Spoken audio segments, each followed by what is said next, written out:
Bom dia, meus alunos do 8º ano da manhã e do 8º e 9º ano do EJA. Bom, minha gente, a gente vai dar continuidade à Revolução Francesa, certo? Só que na aula passada a gente falou sobre o governo dos girondinos, que foi um diretório formado por cinco deputados, e em seguida fizemos uma pequena reprise sobre o golpe de 18 Brumário, que foi sobre o governo de Napoleão Bonaparte, que Napoleão Bonaparte ele passou a governar a França através desse golpe do 18 Brumário, porque no mês de se remete ao mês de novembro na França, e 18 porque foi a data, certo? E eu expliquei para vocês, mas vou explicar novamente, que o governo de Napoleão Bonaparte ele se divide em duas etapas, que é o consulado e em seguida o império. E no consulado eram 3 cônsules, certo? Só que o primeiro cônsul era Napoleão Bonaparte, ele tinha total direito e total poder para governar a França. Os demais cônsules eles não tinham praticamente poder de nada. Então, assim, Napoleão Bonaparte, no seu primeiro governo de consulado, como cônsul, ele de certa forma foi muito bom para a França, só que ele censurava, digamos assim, a mídia. Ele não permitia que as pessoas saíssem falando mal, divulgando mal sobre alguma coisa que ele fizesse que não fosse de apoio da população. Então, assim, ele fazia muitas coisas para se autopromover, se autoelogiar. Um exemplo de um monumento que existe na França, lá em Paris, que foi feito a mando de Napoleão Bonaparte, foi o Arco do Triunfo. Aquilo foi uma espécie de autopromoção dele, como uma forma dele mostrar que estava, digamos, se saindo muito bem no seu governo, e fazer esses monumentos para, digamos assim, satisfazer a população, certo? Então ele proibia que falassem mal do seu governo, censurava tudo aquilo que falasse mal do seu governo. Em outra parte, no que diz respeito à economia, Napoleão Bonaparte ele foi muito bom para a economia francesa. O que é que ele fez no seu primeiro governo de consulado? Ele dividiu as terras, distribuiu as terras para os camponeses, bem como legalizou essas terras, entendeu? Ele, na verdade, criou até um banco francês, certo? Para os comerciantes e burgueses. Além de tudo, criou um sistema de drenagem de pântanos para os agricultores, para o plantio dos agricultores. Então, em termos de economia, no seu primeiro governo como cônsul, Napoleão Bonaparte, ele se saiu muito bem. Além de ter dividido terra entre os camponeses, ele criou banco para a economia dos comerciantes e negócios também, empréstimos e tudo mais. E além disso, permitiu um sistema de drenagem de pântanos para os agricultores. Então, assim, em contrapartida, ele tinha, obviamente, o seu lado negativo em termos de censura política, que ele não permitia que saíssem dizendo alguma coisa sobre o seu governo, falando mal, ele censurava, ele não dava a liberdade, certo, de expressão para as pessoas, mas ao mesmo tempo ele foi muito bom para a economia e também para a educação. O que é que ele fez na educação?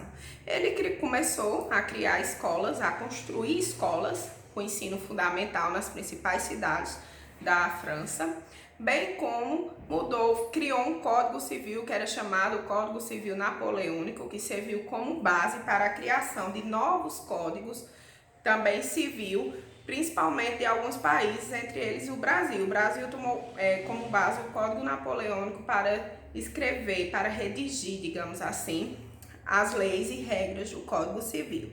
Então, assim, ele foi com um certo tempo. Ele estava tão bem, sua popularidade estava tão em alta, que ele foi denominado cônsul vitalício, certo? Ele passou a ser um cônsul vitalício. E o que é um cônsul vitalício? Gente, é quando ele não sai mais daquele governo, até a sua morte. Tipo, ele vai governar a França até a sua morte. Isso é que é um cônsul vitalício, certo? 2 anos mais tarde, aproveitando essa onda de popularidade, esse título de cônsul vitalício, ele resolveu agora ser imperador. E realmente Aí, 2 anos depois, ele foi coroado como imperador da França. Ou seja, praticamente assumiu uma figura de rei mesmo. Então, a partir de 1804, começa o novo governo de Napoleão Bonaparte. Ele agora não é mais cônsul, ele agora é um imperador. E ele tinha grandes objetivos de realmente formar um império napoleônico. E como era esse objetivo? Era invadindo países vizinhos, tomando terras, tomando territórios e as economias desses países para si, à base da guerra, à base do militarismo. Então, qual era o país que tanto Napoleão Bonaparte desejava tomar as terras e a economia? Nessa época, por volta de 1804, o país que estava em ascensão em termos de indústria era a Inglaterra. A Inglaterra estava no período da Revolução Industrial, crescendo economicamente, com grandes indústrias. Então, o que é que acontece? Napoleão Bonaparte disse, o meu grande desejo é o quê? Conquistar a Inglaterra. Eu conquistando a Inglaterra, tomando os territórios da Inglaterra e a economia, eu estou feito economicamente. Porque ela é a potência mundial. Querendo ou não, naquela época, a potência mundial era a Inglaterra.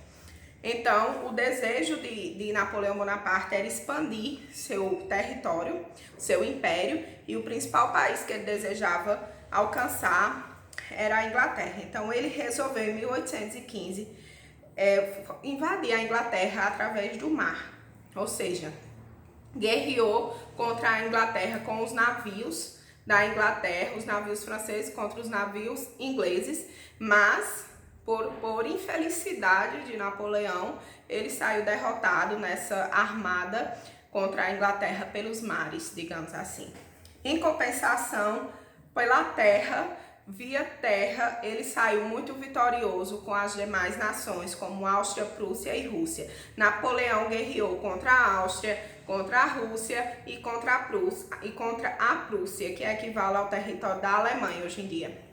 E ele saiu vitorioso nessas guerras que ele fez contra esses 3 países. E não foi por mar, foi por terra a guerra que ele fez entre esses 3 países. Só que o desejo dele realmente ainda era conquistar a Inglaterra. Então, como é que ele fez? Como é que eu vou conseguir derrotar a Rainha dos Mares? Porque a Inglaterra era denominada Rainha dos Mares, porque todo o comércio marítimo de rota marítima era governado pela Inglaterra. A Inglaterra mandava suas mercadorias nos seus navios ingleses para os demais países da Europa, e esses demais países da Europa compravam a Inglaterra, comercializavam com ela, e ela era muito rica. Então, o que é que Napoleão Bonaparte pensou? Ele fez um bloqueio continental. Como é que era esse bloqueio continental?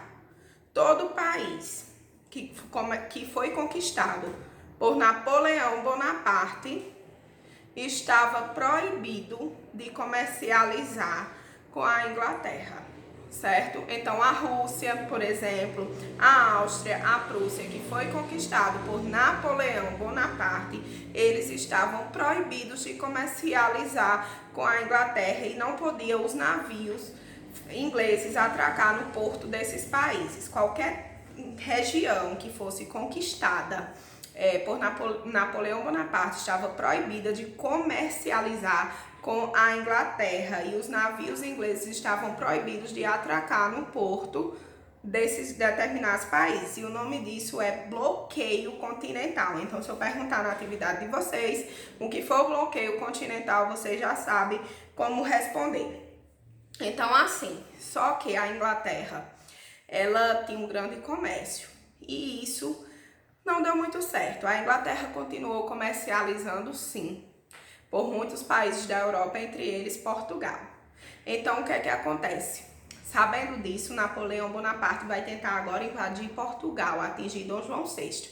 Aí é justamente nessa época que a família da corte portuguesa, a família de Dom João VI, vem com sua esposa, seus funcionários todos aqui para o Brasil. A coroa portuguesa vem se instalar no Brasil, fugindo do exército de Napoleão Bonaparte, certo? Então, por volta de 1808, a família real portuguesa chega aqui no Brasil.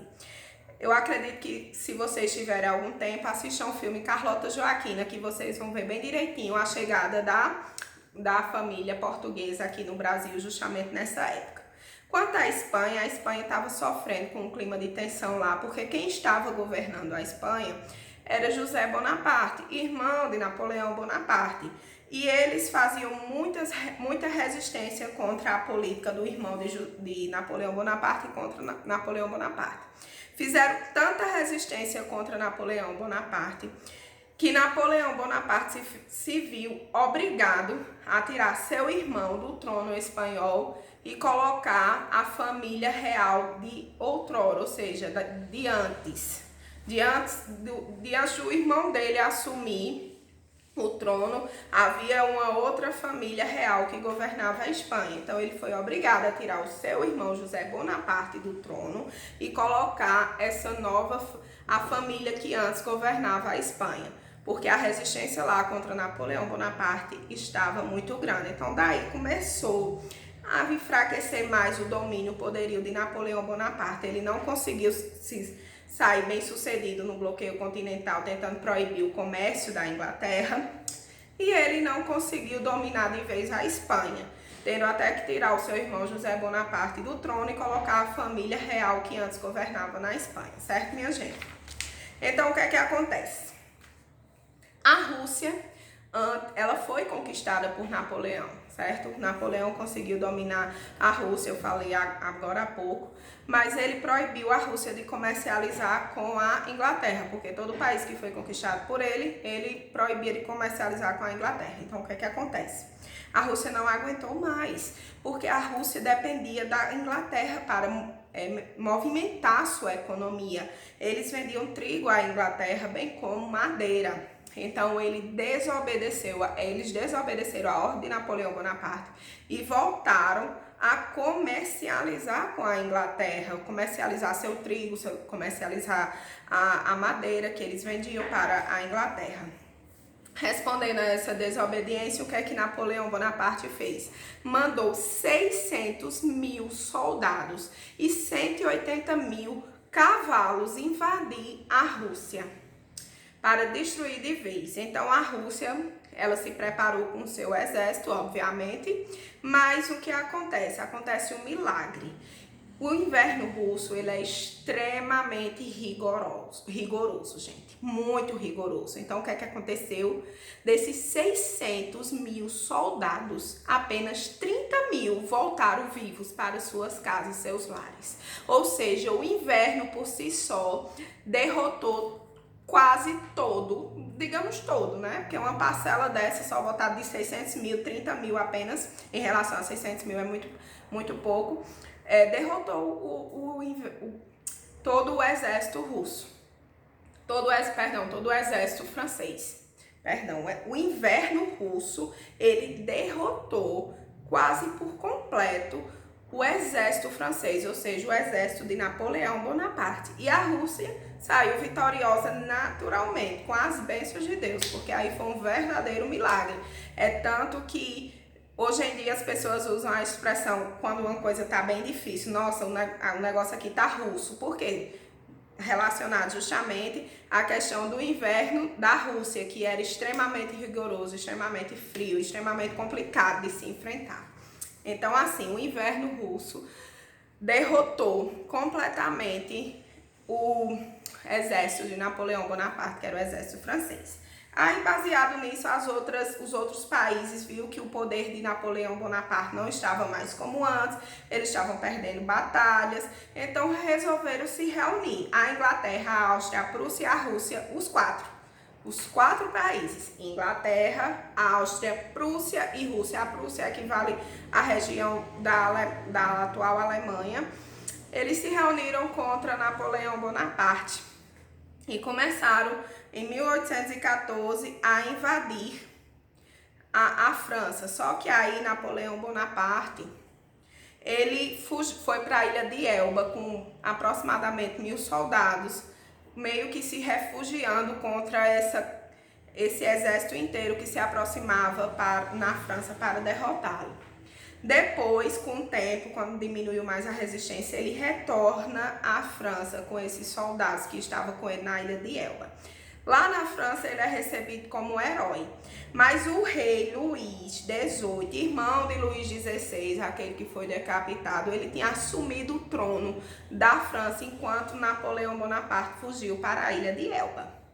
Então Luís XVIII mandou alguns soldados, ou melhor dizendo, o exército inteiro, ir atrás de Napoleão Bonaparte e derrotá-lo. Só que acontece uma coisa, Luís XVIII ele foi traído pelo próprio exército. E esse exército que ele mandou para pegar Napoleão Bonaparte e toda a sua tropa ficou do lado de Napoleão Bonaparte. Aí Napoleão Bonaparte assume de novo o trono francês, mas assume por volta de 100 dias apenas. É tanto que é denominado o governo de 100 dias. Por quê? Ele só assume um governo de 100 dias. Porque quando a Inglaterra, a Áustria, a Prússia e a Rússia, que são os países adversários da França, ficou sabendo que Napoleão Bonaparte assumiu de novo o poder, eles invadiram com 1 milhão de soldados a França para derrotar de vez com Napoleão Bonaparte, com o governo, o poderio de Napoleão Bonaparte. Então, em 1815, na Batalha de Waterloo, eu vou colocar isso na atividade, tá, gente? Preste atenção. Napoleão Bonaparte foi derrotado de vez, Luís XVIII assume novamente o poder e Napoleão Bonaparte foge para outra ilha chamada de Santa Helena, onde ele permanece lá até 1821, que foi o ano em que ele faleceu, certo, minha gente? Então, assim, agora os países donos da Europa eram Inglaterra, Áustria, Rússia e Prússia. Eles derrotaram o governo de Napoleão Bonaparte e toda a sua tropa e agora eles se sentiam os donos da Europa.